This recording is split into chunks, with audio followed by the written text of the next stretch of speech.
what I'd like to do now is talk a bit about technology innovation in general, and then focus in on generative AI and modern computer technologies and the internet and the web and so on, and their ethical implications, since that's the context in which we're doing this course. Now, interestingly enough, I was a sociology undergrad. I have a master's degree and a bachelor's degree in sociology before I got involved in computer science. So I like to think about the broader impacts of technology in the world that we live in. First thing to note is that technology innovations have long had ethical impacts. You don't have to look much further than the work of J.R.R. Tolkien and his views on modernization, if you read Lord of the Rings, to see that this has been a topic that people have covered in many different contexts for a very long time. So let's take a look over the past 1,000 years and see what has had some of the biggest impacts of the world with respect to technology innovation, and we'll see how each innovation that came out was a double-edged sword with respect to ethics.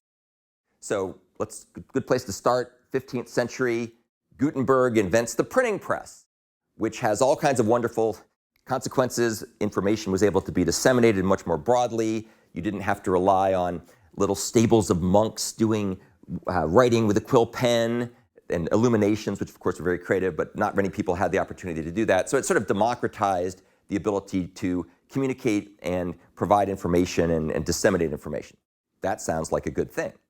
However, believe it or not, one of the big problems with printing press was fake news. We tend to think that fake news is a recent thing, but fake news has been going on for quite a long time. And in fact, if you want to amuse yourself, there was a great moon hoax of 1825 where someone claimed to have discovered creatures living on the moon.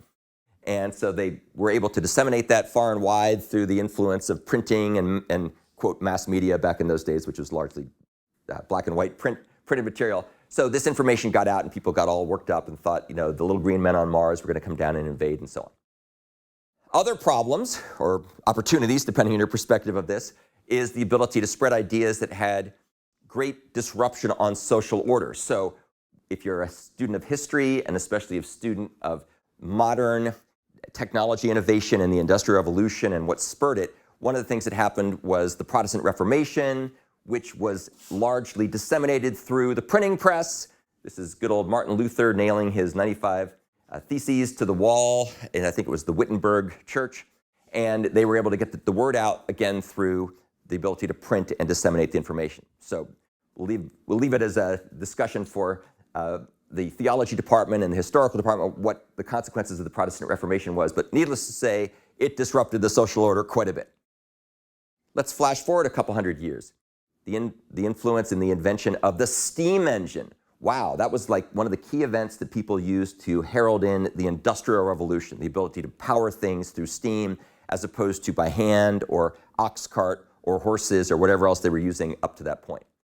Once again, though, a double-edged sword. So widespread use of steam engines increased coal consumption. If you go back and look at the history of places like London in that period of time, they often had very gray skies. There's a really interesting episode of The Crown from one of the first couple seasons where London is deluged with fog and people are dying from all the problems with lungs and so on. So obviously that was contributing to air pollution and other environmental issues that to some extent continue to this day.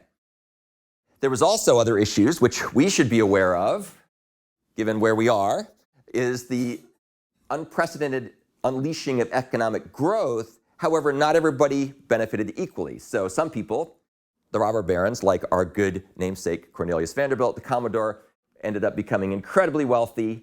And of course, they were also somewhat philanthropic, at least at some level, which was why we're here today at Vanderbilt University. But not everybody benefited. And there's a whole bunch of interesting things you can learn about people like Andrew Carnegie, who also made a lot of his money with the railroad. Cornelius Vanderbilt made a lot of money through the railroad powered by steam engines. Let's flash forward another 100 years. The invention and widespread distribution and dissemination of electricity. Wow, what a game changer. I remember talking to my parents and to my grandparents about how they used to learn. They would learn by either candlelight or gas light at night because it would be dark. Not very good on the eyes. Obviously, all kinds of other problems like killing whales for whale blubber and so on and so forth. Fire hazards out the wazoo. Think of all the fires that occurred in places because Mrs. O'Leary's cow kicked over a lantern and burned Chicago down and so on and so forth.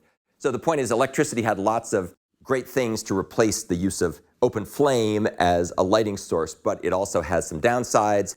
So, of course, the conventional methods of generating electricity have been a big contributor to pollution. This remains a tricky issue. Everybody out there who loves their electrical vehicles, God bless them, it's awesome. However, those things have to get power from somewhere, and ironically, they often get power from coal or nuclear energy. So there's kind of a trade-off there. Likewise, thinking about nuclear energy, there's very well documented in real situations, such as the problems in Japan a while back, where risks of accidents from nuclear power can have catastrophic consequences, much larger consequences than an open flame burning down your house. So this can have a much bigger impact. So again, pros and cons, double-edged sword. Now we're moving into the modern days, and now we're getting to topics that are nearer and dearer to our collective hearts, which is computers, the internet, the web. What a great example of unleashing productivity. Many of us wouldn't be where we are today without these technologies, especially if you're a computer science major. But even if you're not a computer science major, undoubtedly you're using computation in almost everything you do. You're communicating, probably too much, with your mobile devices and all the things we do to entertain ourselves through social media, infotainment, and so on and so forth. Sounds pretty cool, right? Well, there's a bunch of issues, not the least of which is this ability to collect and store and analyze data on a massive scale has raised all kinds of very serious concerns about privacy. There's a great quote by Eric Schmidt, no relationship to me, who says, "We know where you are, we know where you've been, we know more or less what you're thinking about." And he's not talking about Santa Claus, right? Santa Claus knows if you've been bad and good, and so on and so forth.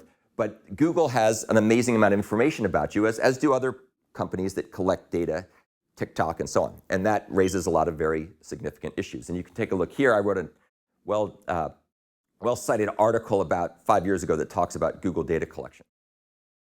Likewise, going back to the robber baron era, the ability to leverage all this technology with computing and internet and web is also not distributed evenly. And this leads, of course, to the digital divide. And we're going to talk about that a little bit more when we get into generative AI, because there's both threats to create a digital chasm with AI, as well as a good opportunity to level the playing field. And we'll talk about both of those things. So some people benefit from this, some people don't.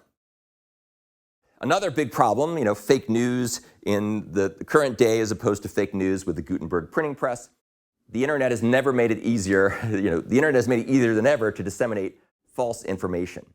And this is all the fake news stuff that you hear about all the time. And depending on your perspective, usually whatever your perspective is, everybody else's perspective is fake news, and what your perspective is true news, and that's part of the problem that we're trying to deal with here.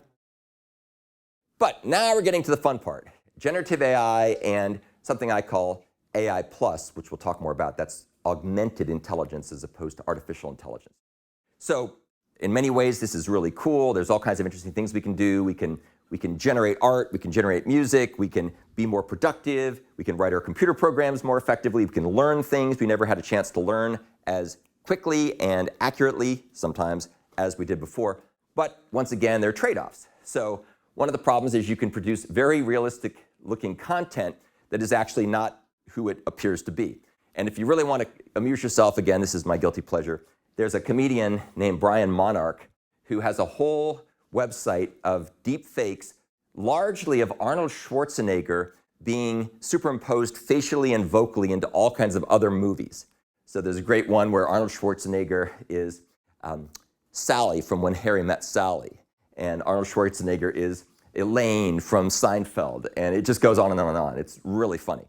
And so it's remarkable how this person has figured out how to imitate Arnold's face and voice in almost all kinds of different situations.